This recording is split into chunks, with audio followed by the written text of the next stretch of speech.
Disney has got another lawsuit on their hands. This one because someone who dined at Disney Springs died an hour later due to anaphylaxis, probably from allergies. However, what's even more shocking about this is that Disney is using Disney Plus terms and conditions as their legal defense. Let's talk about whether or not you give all your rights away if you happen to accept a free trial of Disney Plus here on That Park Place.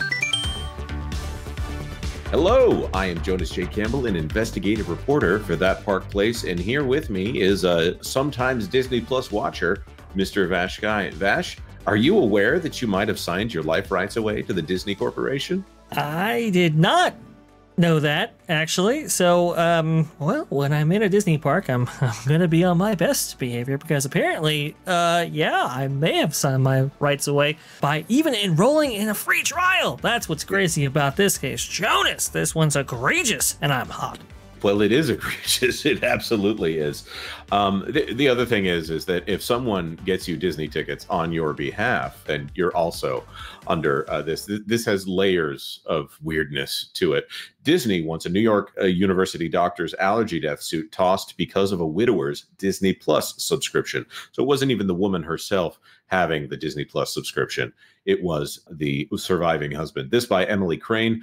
Disney is trying to get a wrongful death lawsuit filed by New York University doctor's grieving husband tossed because he signed up for Disney Plus's streaming service years earlier, court papers said.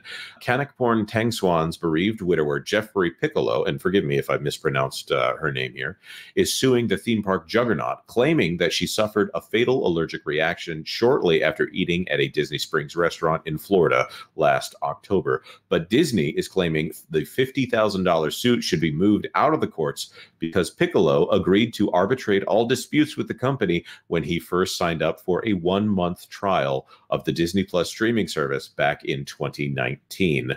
Court documents charge. Vash, I'm just going to ask you, have you ever had a free trial to Disney Plus?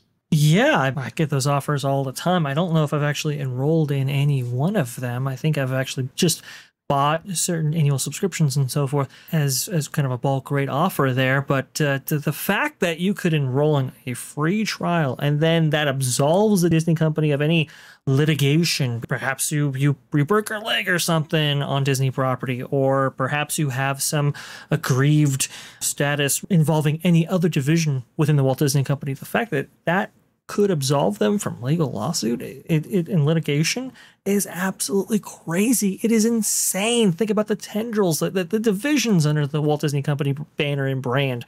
I mean, this is a little bit too much power for a corporation, I would think.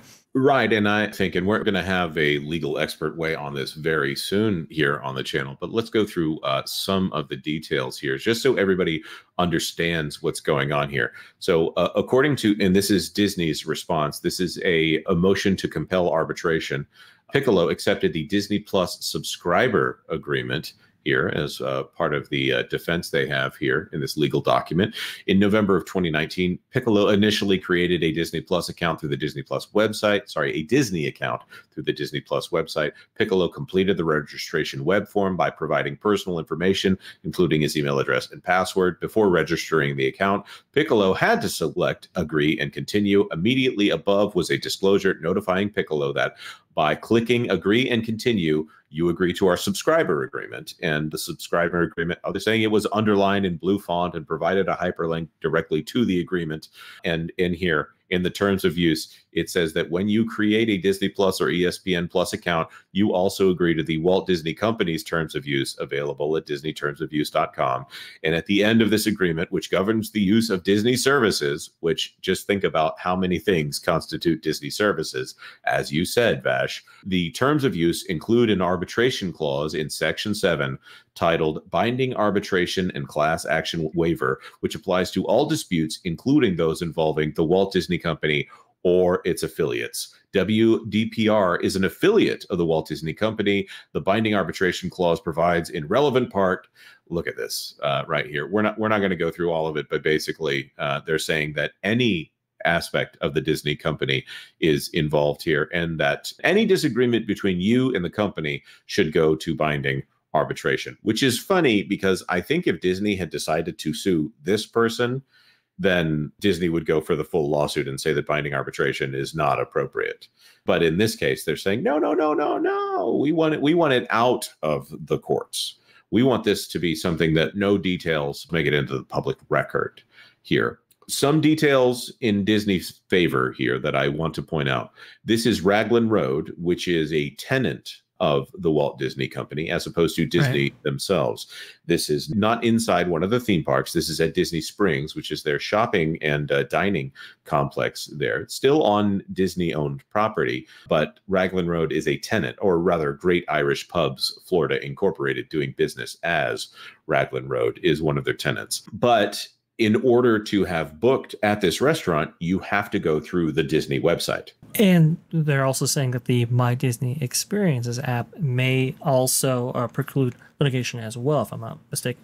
Yes, actually, let's talk about that. The My Disney Experience terms and conditions. Well, it is the husband here who got the Disney Plus account. They are saying that in September of 2023, which is just a few months before this incident, Piccolo also agreed to the My Disney Experience terms and conditions. Now, My Disney Experience is the app that you have to essentially use in order to do anything at the parks. If you want a reservation and you want to check on that reservation, your park maps are on the My Disney Experience app. If your park reservations would be through My Disney Experience. So at that point, Piccolo had to agree to the terms of use. Piccolo logged in his Disney account after entering his email address used to create his Disney account.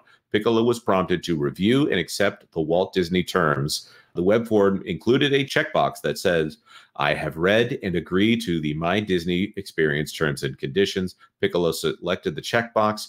Here's where the language gets a little bit more sinister. The My Disney Experience terms and conditions, if you select them, you signify your agreement to these terms for yourself and for all persons, including minors, for whom you are purchasing or otherwise securing benefits and or managing those benefits and entitlements such as tickets.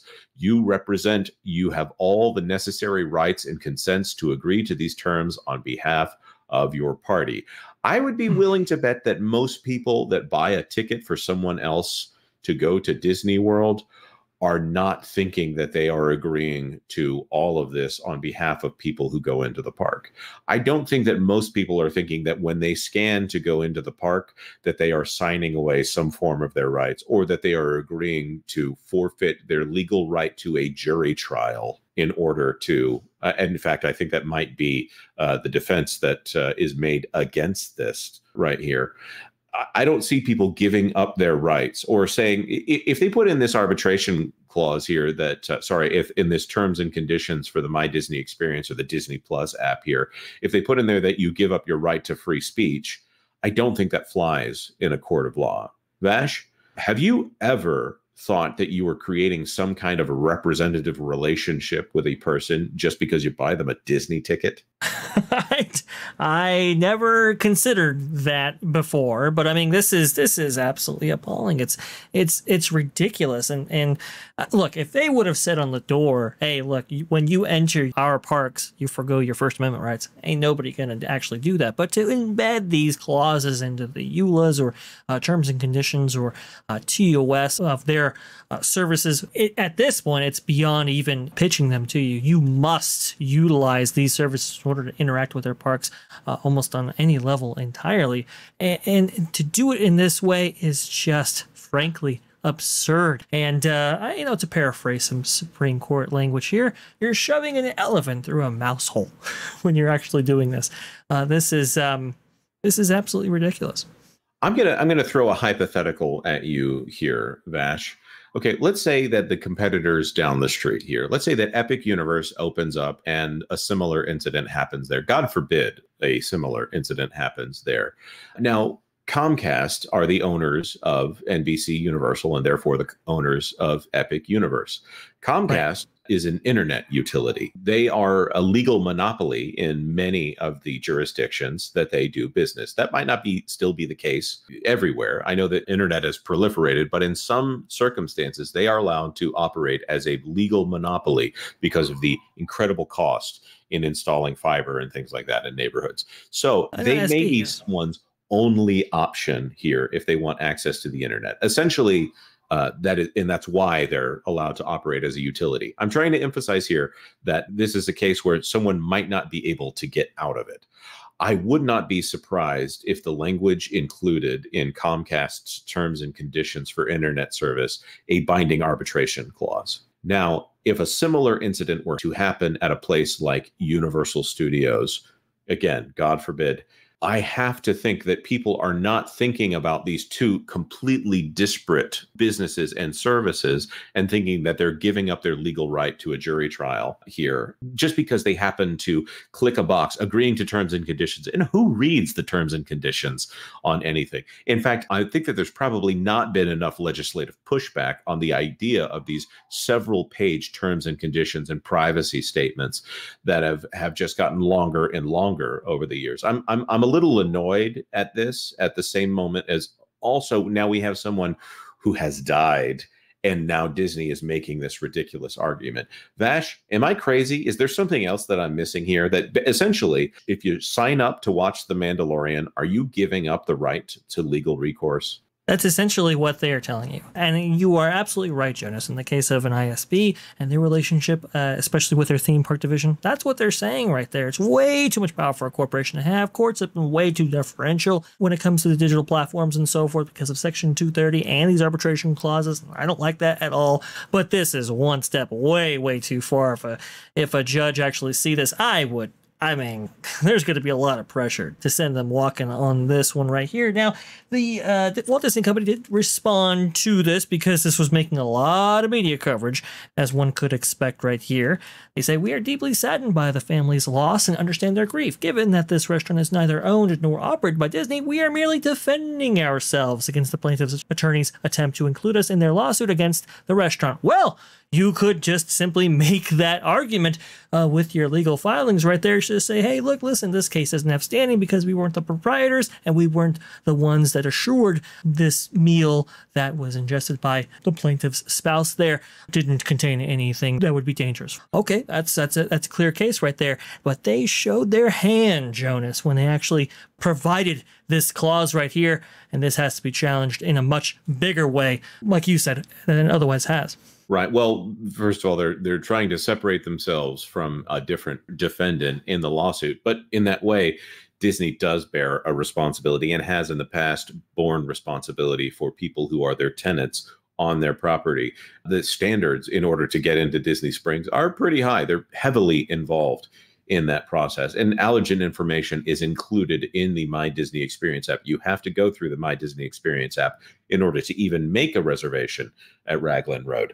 If this is allowed to stand, and if this is the argument that they're going to be shepherding across their entire division to have an all-encompassing service that has no supply limit in the form of Disney Plus, and now you're just bound to arbitration throughout their other divisions of this company, well, maybe this is an argument that they should be broken up at this point. It's a very good point. And I think that this might be the biggest pushback in antitrust. If justice is served, it will be the largest pushback against these terms and conditions overreach and this idea of binding arbitration being used in so many cases. I'm also going to point out, because it's come up in our DAS coverage, if you apply for DAS at a Disney park, you also agree to binding arbitration.